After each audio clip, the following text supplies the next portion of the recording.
সমাজৰ পৰা বা বিহু কমিটিৰ পৰা তেওঁলোকে কিমান পইচা লয় বা ৰাইজৰ পৰা কিমান পইচা লয় এতিয়া বিভাগটো হ'ল তেওঁলোকক মোক একদম কেজি দিলে মোৰ পৰা তাৰপিছত মই কিবা ডুৱেল মিনিঙৰ গানটো ওলায় আজিকালি একদম শুনিব বেয়া শুনি নামবোৰ তেনেকুৱা ধৰণে গায় এনে গানটো ভালে কিন্তু মিনিংটো কিন্তু ডুৱেল মিনিং থাকে মানে বেয়া মিনিং থাকে তো সেইটো বিষয়টো মই মাত মাতিলোঁ মাজতে তাৰপিছত বহুতে মোক গালিও দিলে আৰু তেওঁলোকে ক'লে যে আপোনাৰ মেণ্টেলিটি বেয়া সেইকাৰণে আপুনি বেয়া মিনিং লৈছে একচুৱেলি মিনিংটো ভাল কথাটো হ'ল ডুৱেল মিনিঙৰ গান আগৰ পৰা ওলাইছিল কিন্তু আগৰ মিনিংবিলাক ভাল আছিল এতিয়া মই তেনেকুৱা ধৰণৰ গান এটা মই আজিৰ অনুষ্ঠান আৰম্ভ কৰিম গানটো আছিল আমাৰ প্ৰকৃত শিল্পী ডক্টৰ ভূপেন হাজৰিকা গতিকে তেওঁৰ এপাকি গান গাই মই অনুষ্ঠান আৰম্ভ কৰিছোঁ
এইখিনি জেগাৰ লগত মোৰ পুৰণি সম্পৰ্ক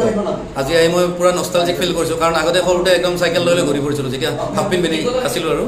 চ' একদম ইয়াত ভাল লাগিছে বহুত দিনৰ মূৰত আহিছোঁ আৰু জেগাবোৰ বহুত উন্নত হৈছে চেঞ্জ হৈছে ভাল লাগিছে আচলতে দক্ষিণ কামৰূপৰ বুলি ক'লে ভুল হ'ব গানটো কাৰণ সেই গানটো যিখন এলবামৰ আছিলে সেইখন এলবাম অসমৰ হায়েষ্ট চেল হৈছিল মানে অডিঅ' কেছেটটো গতিকে ক'ব গ'লে সেইটো ৰেকৰ্ড এতিয়ালৈকে কোনো ভাবিব নোৱাৰে আৰু ভাঙা কোনো চান্স নাই কাৰণ অডিঅ' কেছেটৰ বিজনেছো যিহেতু অলৰেডি খতম হৈ গ'ল এতিয়াতো সম্পূৰ্ণ ডিজিটেল হৈ গ'ল আৰু অকণমান বেয়া লাগে যিহেতু কুমাৰ ভৱেশদা আমাৰ ইয়াৰে লোকেল মানুহ তেনেকৈ অকণমান বেলেগে নমিনেট কৰিলে বেয়া লাগে যি কি নহওক কাৰণ তেওঁ এজন প্ৰকৃত শিল্পী আৰু বহুত ভাল ভাল ছিংগাৰে সেই গানটো গাইছে মই ৰিচেণ্টলি কেইটামান ভিডিঅ' দেখা পালোঁ প্ৰিয়ংকা ভৰলীয়ে গাইছে বা নেকিবতে গাইছে তেনেকৈ বহুত ভাল ভাল ছিংগাৰে গাইছে গতিকে গানটো কোনোবাই ৰিকুৱেষ্ট কৰিলে বুলি তেওঁক অসভ্য বুলি বা মাক বাপেক ধৰি গালি পাৰিব নাপায় আৰু কোনো প্ৰকৃত শিল্পী তেনেকুৱা কাম নকৰে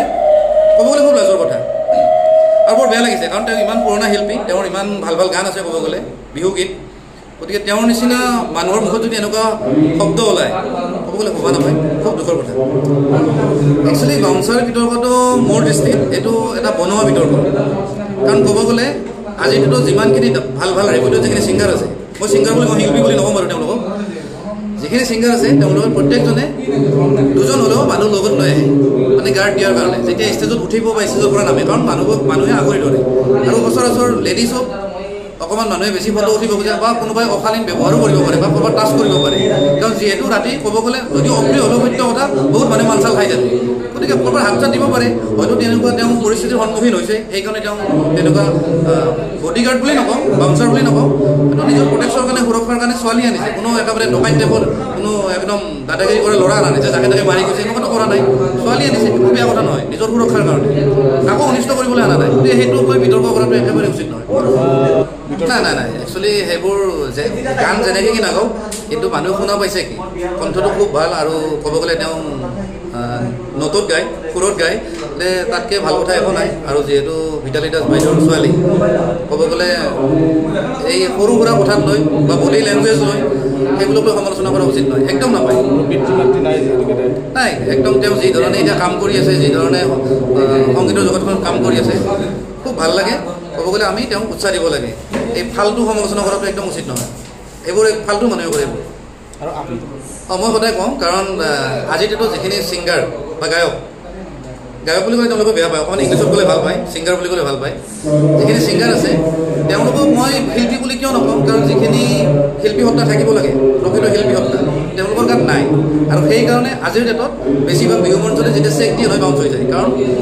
ৰাইজে সিমানখিনি টকা এফৰ্ড কৰিব নোৱাৰে আৰু তেওঁলোকে যি ধৰণে ডিমাণ্ড কৰে সেইটো উচিত নহয় আৰু সেইকাৰণে তেওঁলোকক মই গালি দি থাকোঁ আৰু আজি মই গালি দিছোঁ কালি হয়তো আৰু ঢেৰ অসমীয়া ৰাইজলৈ আহিব তেওঁলোকক গালি দিব ইমান টকা ডিমাণ্ড কৰা উচিত নহয় মোক কিছুমানে মৰবিতৰ কথাও কৈ পেলাই মানে মোক ট্ৰল কৰি আছে ছ'চিয়েল মিডিয়াত যে ঋতু কলিতা ক'ত গ'ল মৰবিতাও দেখোন 4 লাখ লৈছে মই এনেকুৱা কোৱা নাই যে মৰবিতাই কম টকা লয় মই কৈছোঁ যোনে বেছি টকা লয় চবকে মই গালি দিছোঁ চবৰে এইখিনি শিল্পী হিচাপে দায়িত্ব থকা দৰকাৰ যে যিহেতু ৰাইজে তেওঁলোকক গায়ক বনাইছে বা পপুলাৰ বনাইছে বা শিল্পী বনাইছে গতিকে ৰাইজৰ প্ৰতি তেওঁলোক অকণমান দায়বদ্ধ হ'ব লাগে অকণমান সহযোগ কৰিব লাগে কিন্তু সেইখিনি কৰা দেখা নাই তেওঁলোকে অকল ৰিয়েকশ্যন দিলে মই গালি দিলোঁ চোৰ বাচ্চা বুলি কৈছোঁ সেইটো বৰ দুখৰ কথা যিটো মূল বিষয়বস্তু যিটো দৰকাৰী বিষয়বস্তু সেইটোৰ ওপৰত তেওঁলোকে মন্তব্য নিদিলে সেইটো মানে বেয়া লাগিছে পেহেলগাম বুলি ক'লে